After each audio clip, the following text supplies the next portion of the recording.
इस वक्त की सबसे बड़ी खबर, विधायक हुमायूं कबीर को शक्तिपुरा रेजी नगर थाने का संयुक्त हाजिरी नोटिस। पुलिस पहुंची घर रेजी नगर।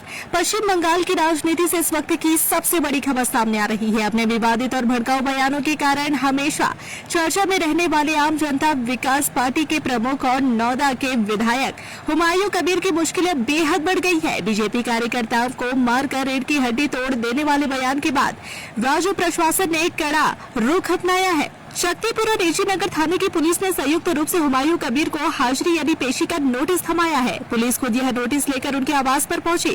भड़काऊ बयान के बाद रेजी नगर और शक्तिपुर थाने में दर्ज हुई एफआईआर। जी हां, गौरतलब है कि गत 26 जून को रेजी नगर में आयोजित एक जनसभा से हुमायूं कबीर ने बीजेपी कार्यकर्ताओं को निशाना बनाते हुए बेहद आक्रामक और बेलगाम टिप्पणी की थी। उन्होंने खुले मंच से धमकी दी थी कि अगर मैं हजारों लोगों को लेकर सड़कों पर उतर आया तो ऐसी बार मारूंगा कि इलाके में बीजेपी का झंडा उठाने वाला कोई नहीं बचेगा। इसके साथ ही उन्होंने शक्तिपुर में तैनात एक पुलिस अधिकारी का कॉलर पकड़कर खींच लाने की भी सरेआम धमकी दी थी। इस घटना के बाद उनके खिलाफ रेजी नगर और शक्तिपुर थानों में गैर जमानती व गंभीर धाराओं के तहत मामले दर्ज किए गए थे। हुमायूं कबीर के बयान के बाद राज्य की राजनीति में भूचाल आ चुका है। मामला विधानसभा के सत्र तक पहुंचा, जहां खुद मुख्यमंत्री ने हुमायूं कबीर को कड़े लहजे में चेतावनी दी। मुख्यमंत्री ने साफ शब्दों में कहा कि भड़काऊ बयान बर्दाश्त नहीं। राज्य में इस तरह की भड़काऊ और उकसावे वाली बयानबाजी को अब बिल्कुल भी बर्दाश्त नहीं किया जाएगा। दिन अब खत्म हुए। मुख्यमंत्री ने कड़ी चेतावनी देते हुए कहा कि उनकी इस तरह की धमकियां देने के दिन अब हवा हो चुकी है। तुष्टीकरण ध्रुवीकरण की राजनीति। मुख्यमंत्री ने यह भी टिप्पणी की कि रेजी नगर विधानसभा उपचुनाव से पहले अल्पसंख्यक वोट बैंक को अपने पाले में बनाए रखने के लिए हुमायूं कबीर इस तरह की ध्रुवीकरण की राजनीति का सहारा ले रहे हैं। गिरफ्तार होना पड़ा तो हो जाऊंगा। हुमायूं कबीर के तेवर बरकरार है। जी हां, दो थानों में मामला दर्ज होने और खुद मुख्यमंत्री द्वारा विधानसभा में कड़ी चेतावनी दिए जाने के बावजूद भी हुमायूं कबीर के तेवर ढीले पड़ते नहीं दिख रहे। विधानसभा परिसर के बाहर पत्रकारों से बातचीत करते हुए उन्होंने अपने बयान पर सफाई दी, लेकिन झुकने में इनकार कर दिया है। उन्होंने कहा कि यह मेरा बयान किसी विशेष समुदाय या व्यक्ति के खिलाफ नहीं था, बल्कि यह उन दल बदलू कार्यकर्ताओं के विरोध में दिया गया एक राजनीतिक जवाब था। गिरफ्तारी की संभावना पर उन्होंने बेहद संक्षिप्त और कड़ा रुख अपनाते हुए कहा कि अगर इस बयान के कारण मुझे गिरफ्तार होना पड़ता है तो मैं होने के लिए तैयार हूँ। फिलहाल दोनों थानों के नोटिस मिलने के बाद पुलिस द्वारा हुमायूं कबीर से पूछताछ की तैयारी की जा रही है और इलाके में राजनीतिक सरगर्मी चरम पर है। আমার কোনো স্ট্যান্ড পয়েন্ট নেই। আমি গ্রেপ্তার হলেও গ্রেপ্তার হব। যদি পুলিশ গ্রেপ্তার করে, মুখ্যমন্ত্রী যেভাবে হুঙ্কার দিয়েছে যদি গ্রেপ্তার করে, তা কার সাধ্য আছে আমাকে আটকাই? আমি গ্রেপ্তার হব। যদি জুডিশিয়াল আমাকে জামিন দেয়, জামিনে বেরাবো। না দিলে যতদিন রাখবে থাকবো জেলে। কি অসুবিধা?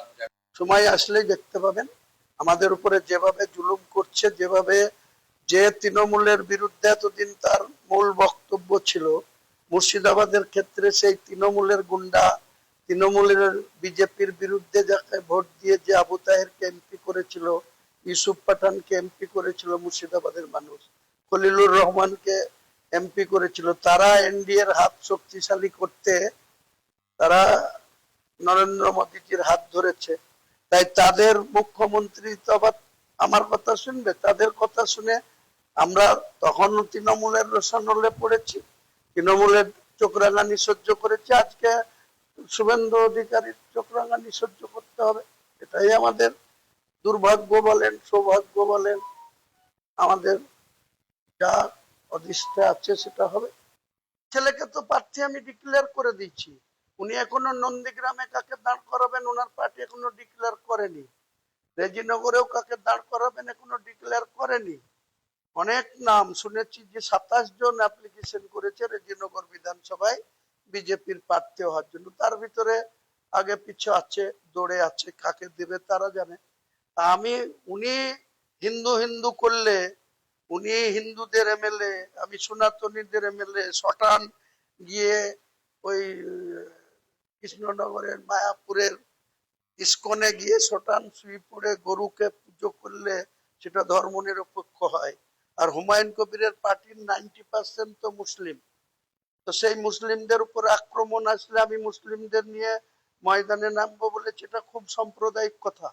আর উনি যখন বলেছিলেন, উনি যখন বারবার বলেন, এখনো তিনি হিন্দুদের যে ওসি এত দুর্নীতিগ্রস্ত, তাকে এতটা মদত দিচ্ছেন, এতটা শক্তি যোগাচ্ছেন, সেটা খুব নিরপেক্ষ দৃষ্টিভঙ্গি।